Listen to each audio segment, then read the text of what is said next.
Agora é o Evangelho. É o Evangelho de Jesus, é o Evangelho da escolha, é o Evangelho da decisão, é o Evangelho da luz. Da luz. É o Evangelho da luz. Eu quero que você chegue, que você traga aos seus amigos, que você compartilhe, convide, entre, curta, se inscreva.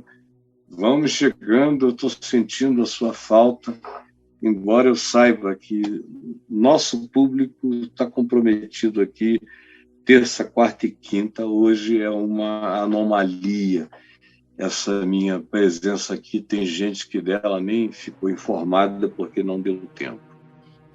Eu quero falar em Joel, no capítulo 3, no verso 14. Joel 3,14. Vamos chegar, gente boa. Todo mundo entrando. Olha aí. Avisem os outros que inesperadamente eu apareci aqui. Mas vamos chamar. Joel 3,14. E esse texto de Joel 3,14, que era muito utilizado nos anos 70, quando eu me converti, no início dos anos 70, esse era um dos textos preferidos dos evangelistas, dos avivalistas, dos pregadores que viajavam itinerantemente, que iam de igreja em igreja fazendo as chamadas campanhas de evangelização, que acabaram há muito tempo, e era um dos textos preferidos no tempo da renovação espiritual, que foi o que precedeu ao movimento carismático dentro das igrejas evangélicas protestantes e depois na Igreja Católica. Eram os movimentos, anteriormente, eram os movimentos de renovação espiritual. E aí eu não vou contar a história desse fenômeno, que é longa. Mas um dos textos prediletos de todos os pregadores era esse, de Joel 3,14. Olha só como ele é atraente. Ele diz: multidões, multidões no vale da decisão. É uma exclamação poderosa. Quer ver? Repita comigo. Multidões, multidões no vale da decisão. Ouça a sua própria voz alta. Multidões, multidões no vale da decisão. É algo poderoso, é extraordinário. E eu sempre achei lindo. Quando eu me converti, antes mesmo de me converter, como garoto, quando meus pais me pediam para ir à igreja, porque tinha um evangelista de fora pregando lá, e aí eu ia para encontrar a moçada amiga dali da região, e eu ouvia, de vez em quando chegava alguém lá com multidões, multidões no vale da decisão, e eu dizia: eita, coisa bonita e forte. E é o que o texto diz: multidões, multidões no vale da decisão, porque o dia do Senhor está perto. No vale da decisão. Porque o dia do Senhor está perto, no vale da decisão. Nosso tema é esse que você vai ver assim que o delay permitir que você veja. E chegou aqui para mim e diz: os dias de juízo final são recorrentes. Eu queria que você também repetisse isso comigo. Os dias de juízo final são recorrentes.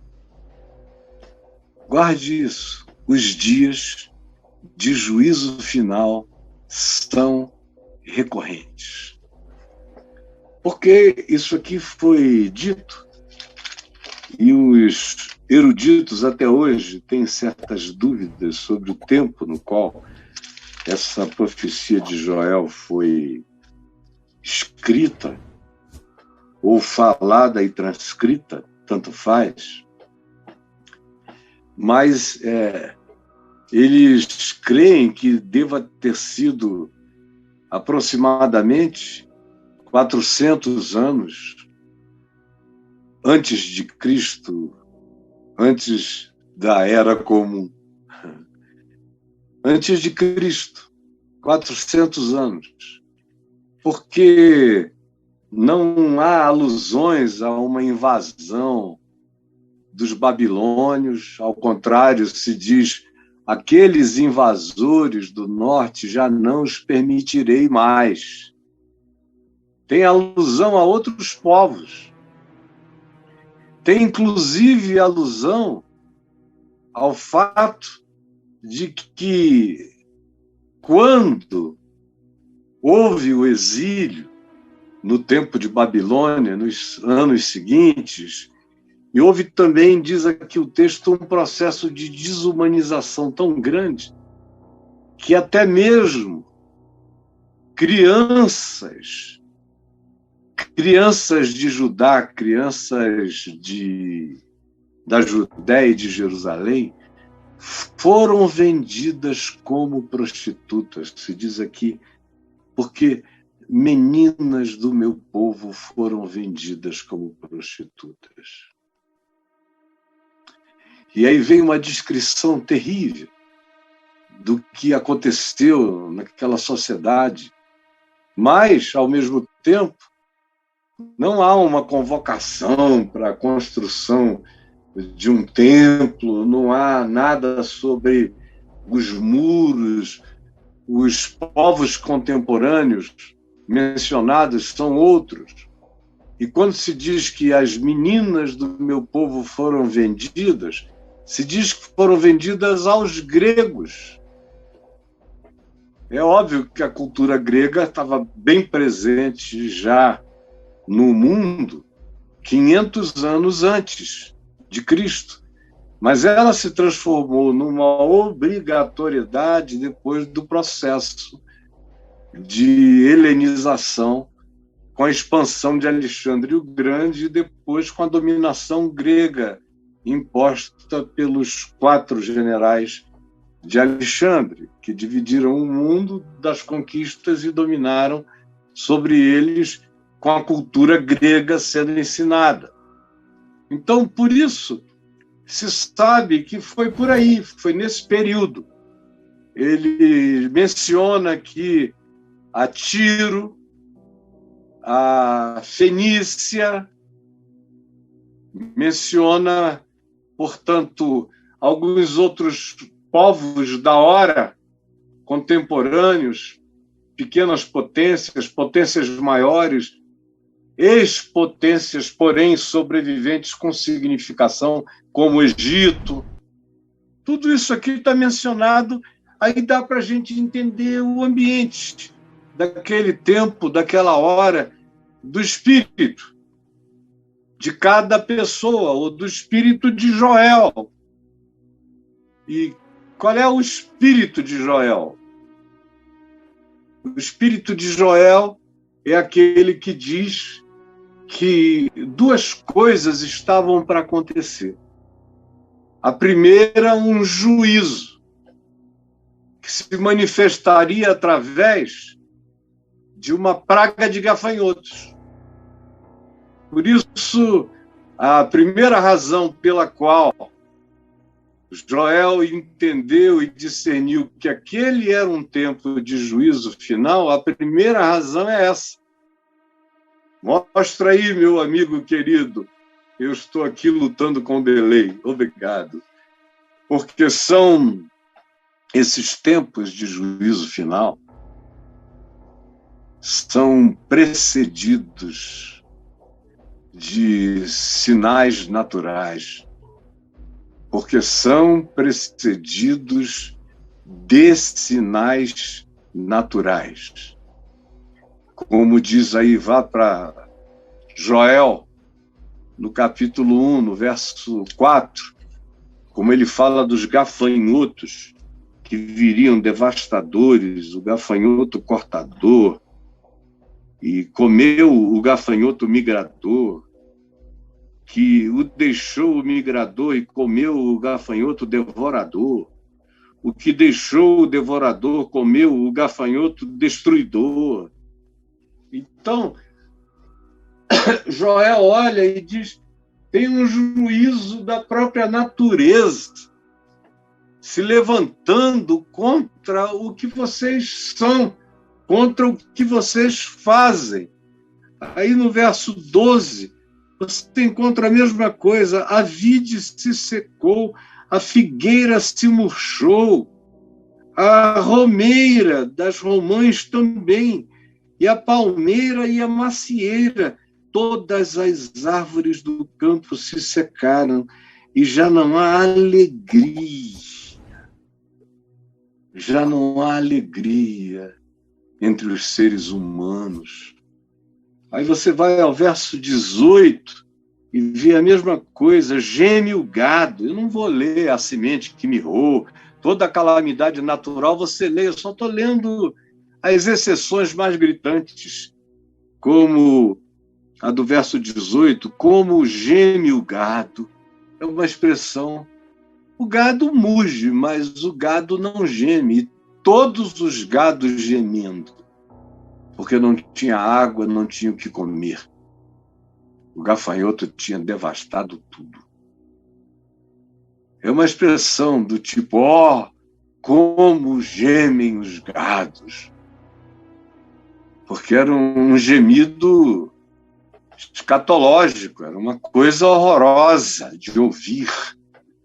Joel ficou angustiado com tudo. E ele botou a sonoridade do gemido dos gados.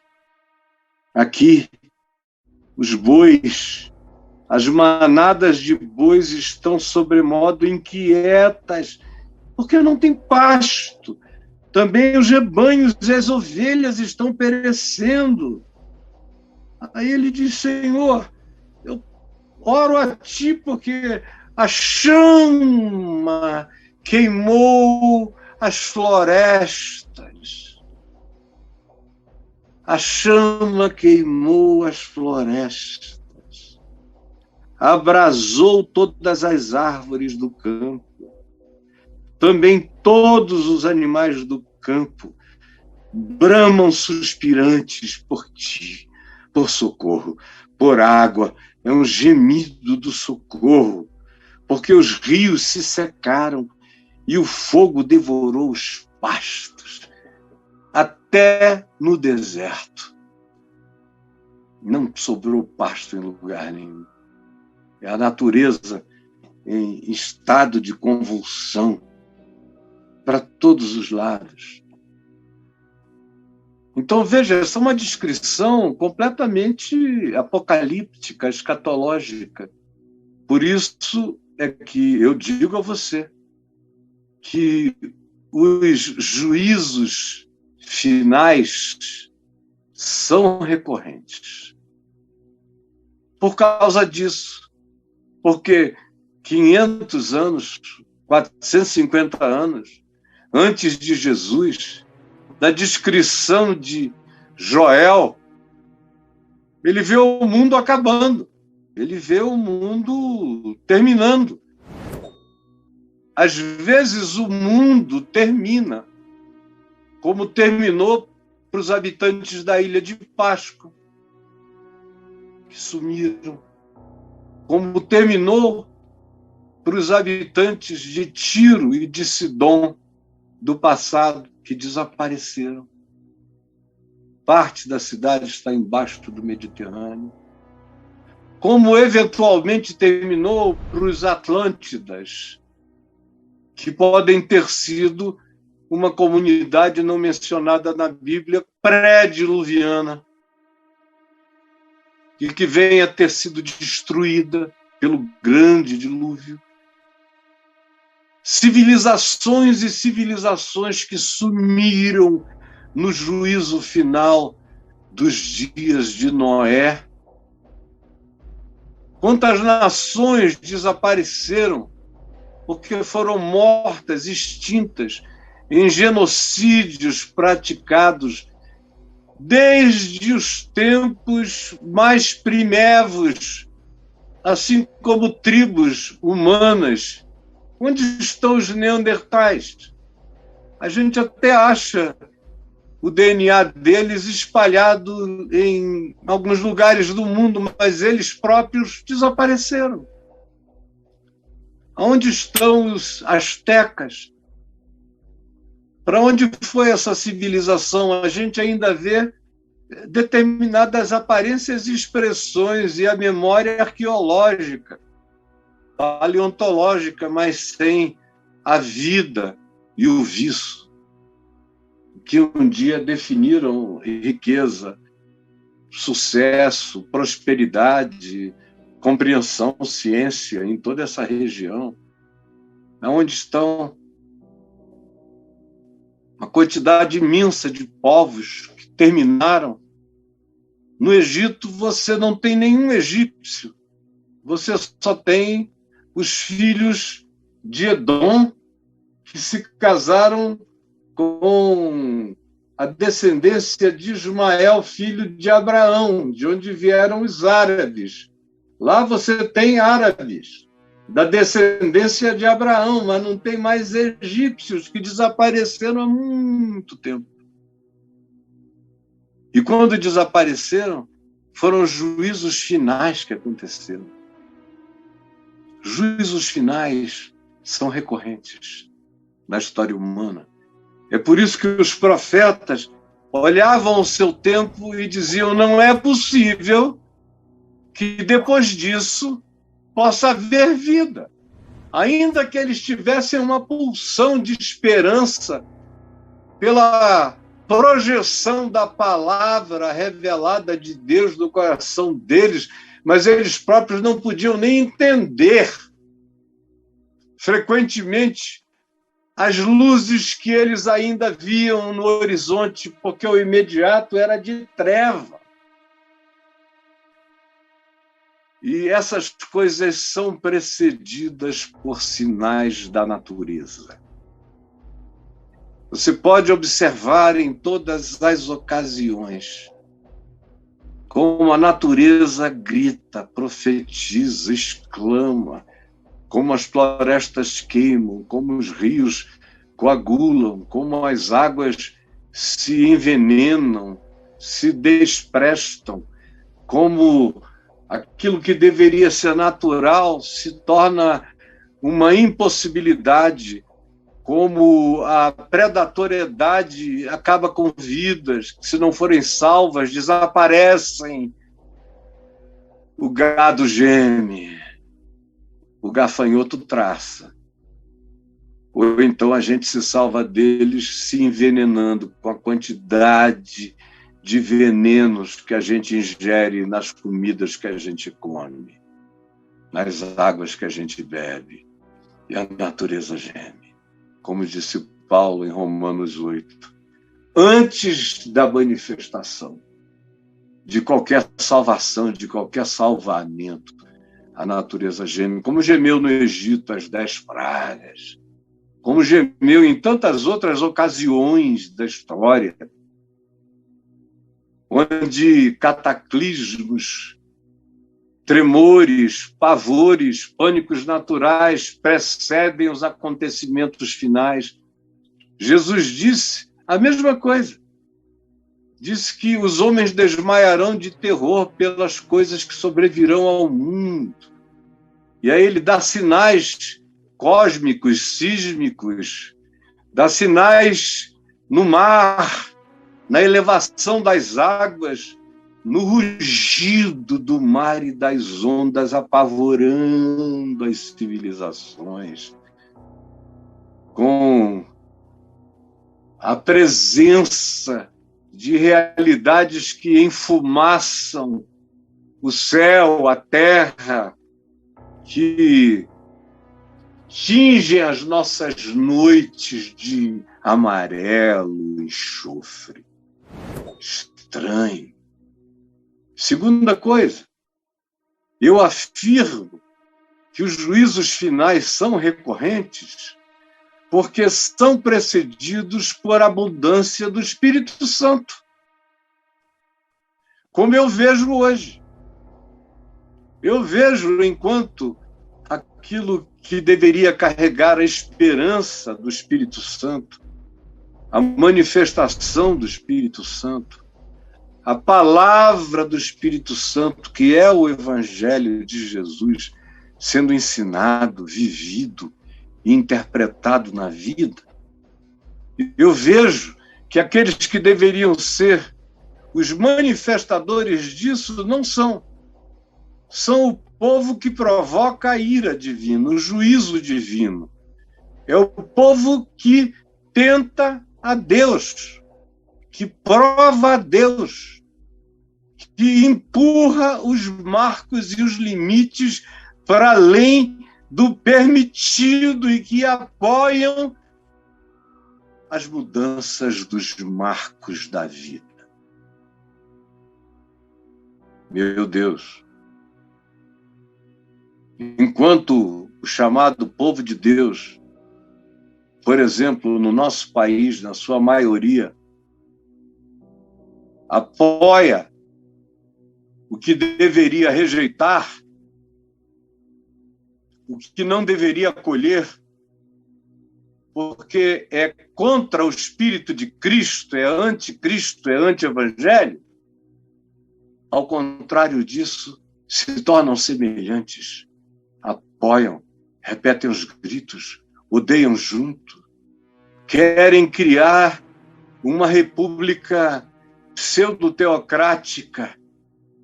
Eles querem transformar isso num Irã, numa coisa assim de uniformização, imposição, obrigação de formas, modos, maneiras e costumes. O povo que deveria ser o povo de Deus está nessa situação de treva.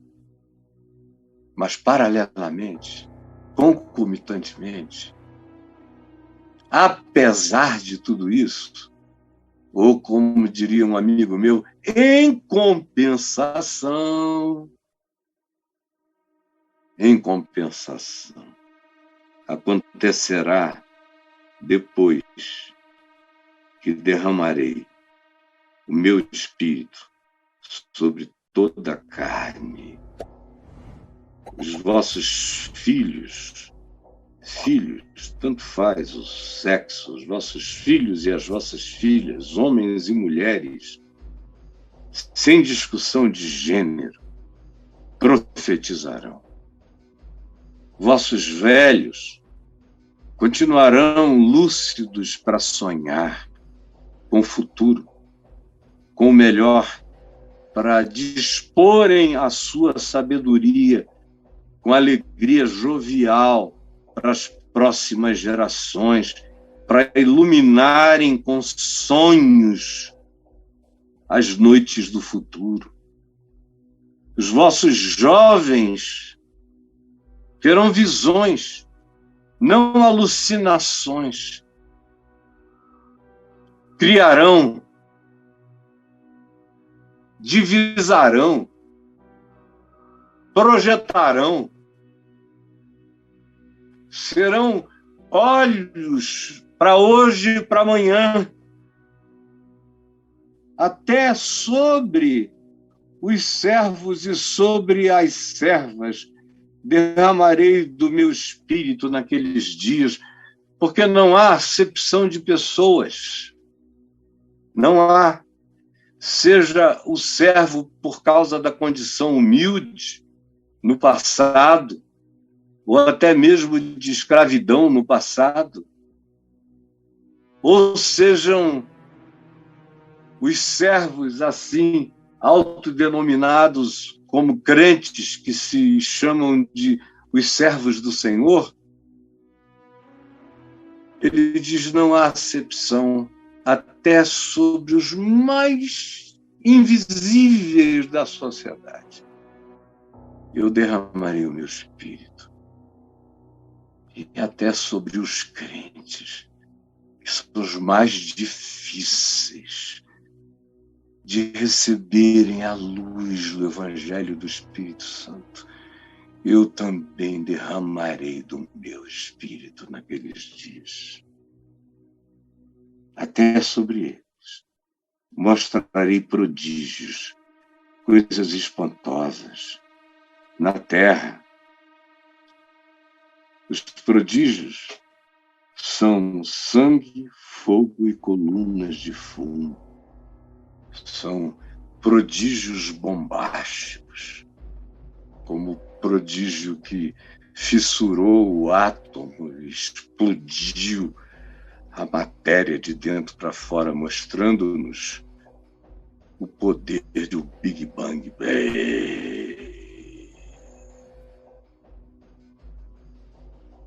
E aí, o prodígio no céu e na terra é sangue, fogo e colunas de fumo. O sol se converterá em trevas e a lua em sangue. Daqui a pouco isso não será apenas uma linguagem sobre o fato de que o mundo se inverterá, as coisas ficarão todas enlouquecidas pelo ódio. Daqui a pouco, o que nós teremos é, de fato, guerra na Lua. É uma questão de algumas décadas, os homens não vão conseguir deixar de saírem e puxarem e se digladiarem na Lua, e vão derramar sangue humano na Lua também. Além de que ela, se continuarmos assim, se avermelhará com a nossa poluição e o sol se escurecerá pela mesma razão.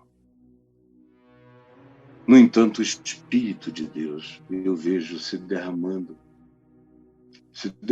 fora dessas casas de culto e se derramando nas pessoas por aí. A quantidade dos chamados desigrejados que estão sendo tomados e visitados pela compreensão do Espírito Santo. Gente que começa a entender o Evangelho sozinho, com uma palavra, ou no seu pequeno apartamento, na sua kitnet, em algum lugar. E eu estou vendo isso fazer milagres no coração de pessoas nas regiões mais estranhas, sozinhos. Como é, por exemplo, o caso do que está acontecendo no Irã, com toda aquela proibição onde qualquer manifestação do nome de Jesus ou da fé em Jesus ou qualquer suposta reunião que possa correr o risco de ser interpretada como um culto, todo mundo vai para a cadeia e os líderes vão para a morte.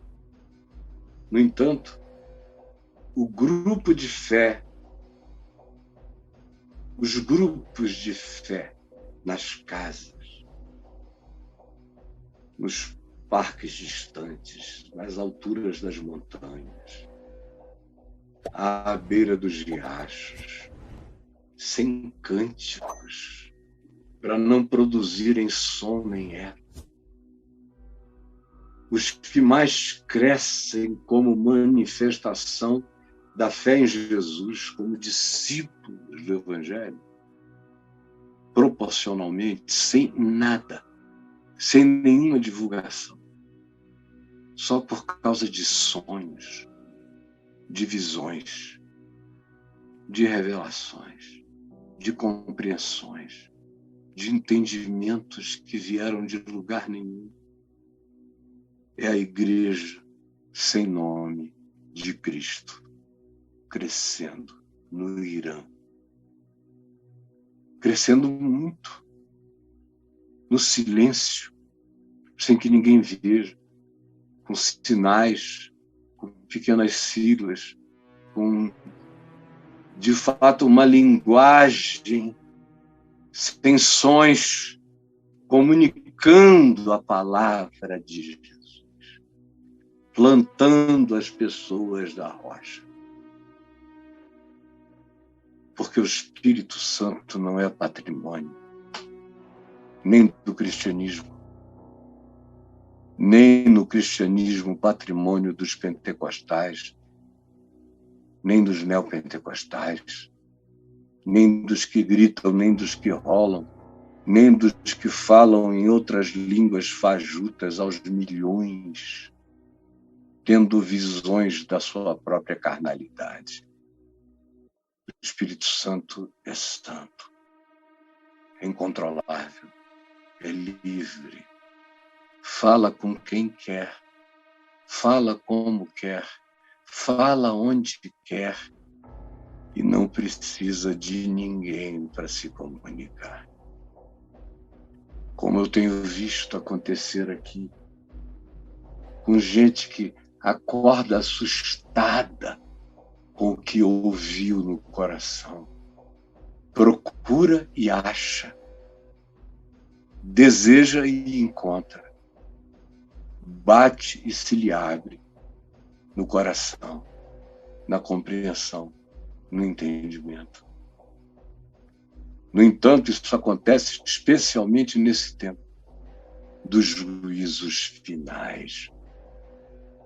E os juízos finais são recorrentes por uma terceira razão, que eu quero que você veja aí. Porque sempre há novos protagonistas para viverem velhos papéis. Repita aqui comigo. Porque sempre há novos protagonistas para viverem velhos papéis. Sempre. É o que diz o capítulo 3. Sempre tem gente para repetir. Tem gente que não aprende nunca.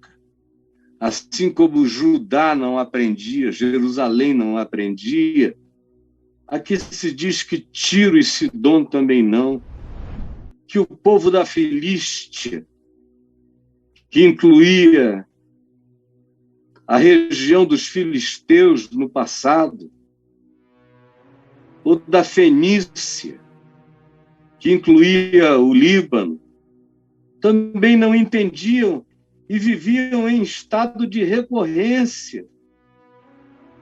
Eram capazes de repetir coisas impensáveis o tempo todo, como, por exemplo, vender os filhos de Jerusalém dos gregos para os apartar para longe das suas famílias, das suas relações. Tem sempre novos protagonistas para repetirem esses velhos e incuráveis papéis, protagonismos. Vão repetindo, repetindo, repetindo.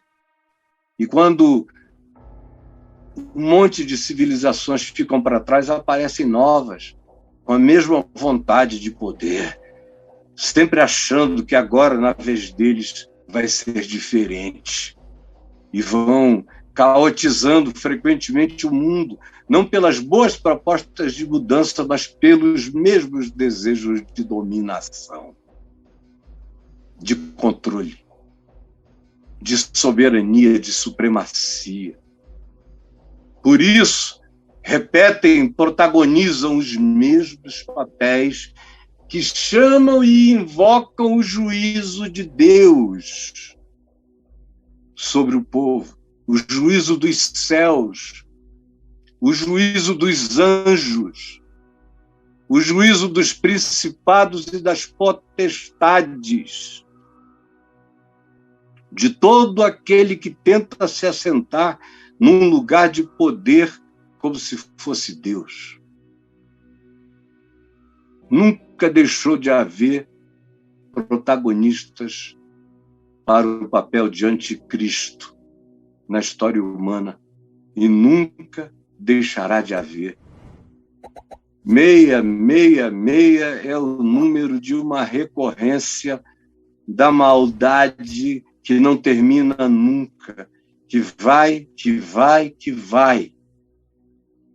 E que não é dízima periódica, ela se faz por inteiro.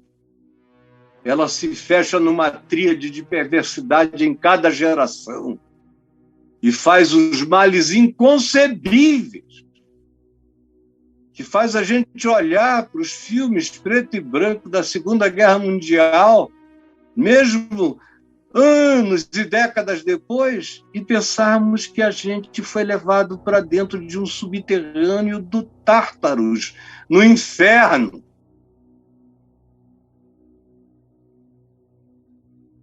Os juízos finais são recorrentes, porque há novos protagonistas para viverem os velhos papéis. Mostra aí para nós, meu amigo Braulio, querido, os dias do juízo final são recorrentes. E aqui eu volto para Joel 3,14. Num resumo absolutamente resumido do que se poderia resumir para você entender o espírito da hora e para você compreender por que aos olhos de Joel, aquele era o juízo final. Ninguém que leia isso aqui fica pensando que não se está falando de um juízo final. O próprio Joel diz que isso se referia aos últimos dias, no capítulo 2, verso 28. Depois dessas coisas, aí Pedro toma esse texto aqui em Atos dos Apóstolos, logo depois do dia de Pentecoste, e escatologiza o texto, aplica o texto aos últimos dias e mais. Ele olha para o mundo à volta dele, Pedro, mundo dos romanos, mundo onde ele vivia, dos judeus perversos, piores que os romanos, para eles, os cristãos. E ele cita o profeta Joel quando lhe perguntaram o que está acontecendo aqui, por que se está aqui falando em outras línguas. Levantou-se Pedro com os outros apóstolos e, erguendo a voz, advertiu os habitantes de Jerusalém, dizendo: tomai conhecimento disto e atentai nas minhas palavras. Esses homens não estão embriagados. Mas o que ocorre é o que foi profetizado por intermédio do profeta Joel, e acontecerá que nos últimos dias. Para Pedro, depois daqueles dias, eram os últimos dias. Eu derramarei do meu espírito sobre toda a carne, vossos filhos e vossas filhas profetizarão, cita Joel, mas escatologiza, últimos dias. Porque todo juízo final traz para aquela geração os últimos dias. Eu estou vivendo os meus últimos anos na Terra. Eu não sei quantos anos mais eu terei. Posso viver ainda bem, mas posso partir muito antes do que qualquer um projetava. E o que eu estou vendo aqui à minha volta, em relação ao mundo no qual eu cresci, e em relação ao qual eu tive esperanças, como as tive no Evangelho desde que conheci para mim a Jesus e recebi o derramamento do poder do Espírito Santo na minha vida, em 73, eu tive de novo um avivamento de esperança cidadã nos anos 80. uma democracia livre, de gente que podia se expressar, que podia ser, com liberdade, nos limites do bom senso estabelecido por qualquer critério de justiça, não de legalismo nem de lei, porque leis podem ser injustas, mas a justiça, quando é justiça, é uma só e é universal. Eu sonhei, eu cantei e chorei com a Fafá de Belém no hino nacional. Eu chorei minhas esperanças de um pastor jovem, a morte do Tancredo Neves. Eu senti tristeza pelo fato de que um governista que mudou de posição na última hora só por interesse do centrão de então, que era o José Sarney, viesse a se tornar presidente da República. Eu me angustiei quando eu vi que o Collor de Mello e eu morando na Califórnia tinha sido eleito presidente do Brasil, embora eu não tivesse alegria em nenhum dos lados daquela eleição de 89. Eu tive esperanças e tristezas, muitas vezes como cidadão, mas mesmo no tempo do golpe militar, logo depois do AI-5, passados os primeiros momentos, se podia respirar com muito mais liberdade cidadã do que hoje. As pessoas tinham mais liberdade. O Gabeira usava cuequinha Zazá. Eu usava cueca Zazá. Não era Zazá, eram umas cuecas italianas iguais a Zazá, no início dos anos 70. Surgiram as expressões humanas e culturais mais projetadas, mais livres, mais avançadas, menos opressivas. Naqueles dias, naquele tempo. Depois veio o Evangelho e me libertou do império das trevas e me transportou para o reino do Filho do amor de Deus. E aí, a ditadura militar perdeu a importância para mim, porque eu pregava tudo que eu queria contra a ditadura, sem precisar mencionar nenhum texto subversivo. A subversão era o profeta Isaías, era o profeta Jeremias, era Amós, era Joel, era Obadias. Eram os profetas do Velho Testamento e era a contextualização deles em Jesus, que olhava para aqueles poderes como o poder de uma raposa perversa. E que diz também sobre eles: eles nada têm em mim. E que nunca se serviu de nenhum desses poderes. Nunca buscou nenhum acesso. Aí, como diz um pastor que virou bispo, depois apóstolo, depois arcanjo, depois sei lá mais o quê, ele teve a coragem de dizer numa reunião de pastores que a igreja dele estava toda aparelhada, politicamente falando, porque se não fosse o poder político de José de Arimateia e de Nicodemos, que tinham assento no Sinédrio de Israel, no Knesset de Israel, Jesus teria ficado pregado na cruz até apodrecer. E depois jogaria o corpo dele numa vala comum e nunca teria havido ressurreição dos mortos. Você pode imaginar uma coisa dessa? Nós precisamos de política, irmãos, diz o apóstolo. Porque sem política a gente não teria nem o que pregar hoje. Jesus teria ficado pregado na cruz, muitos dias apodreceria lá. Os corvos comeriam os olhos dele. depois seria jogado numa vala comum e terra iria ser jogada sobre ele, e ressurreição nunca aconteceria. Ou seja, sem política não há salvação, e nem ressurreição dos mortos. Eu nunca ouvi blasfêmia maior dita nem por um satanista proposital. Mas está rodando, esse é o espírito da potestade que está aqui. E aí eu vejo um juízo final bravo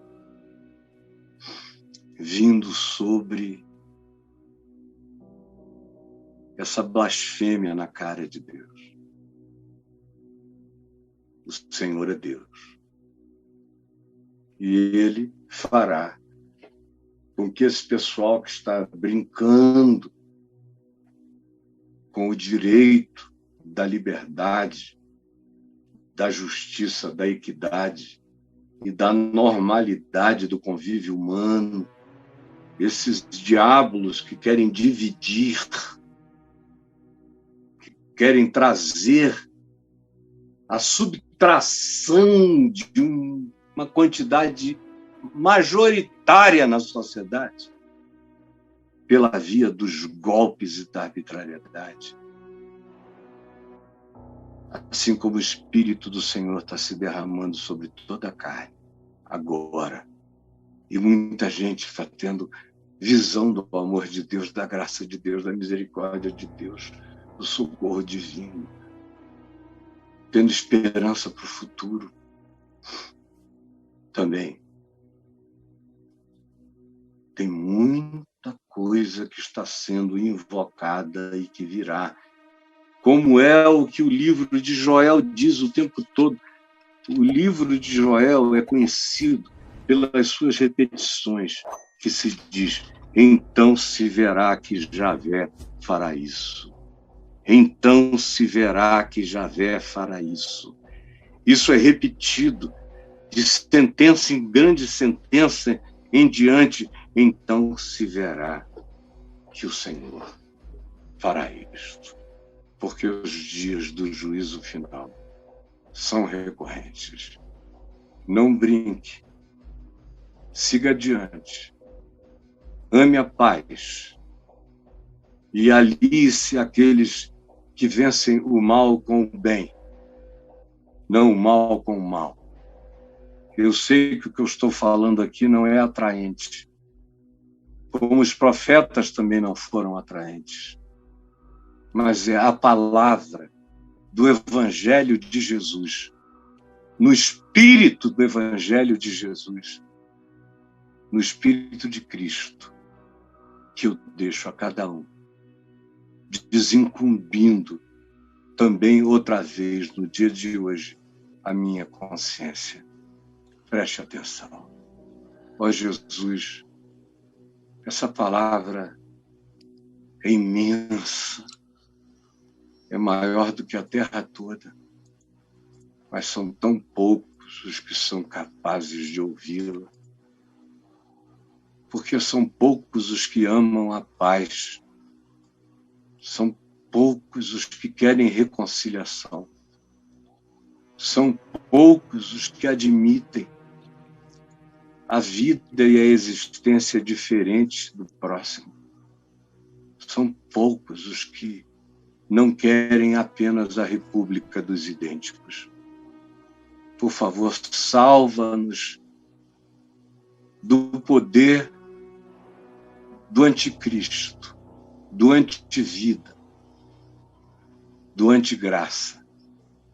Salva-nos do poder do mentiroso, do ardiloso. Salva-nos dos poderes daqueles que se venderam por um repasto o seu direito de progenitura. E salva-nos, Senhor, desses que em teu nome contam visões e sonhos mentirosos para enganarem em nome do Espírito Santo, com a força da carne, aqueles que não sabem discernir entre a mão direita e a mão esquerda. É o que eu te peço em teu nome, Jesus. Amém.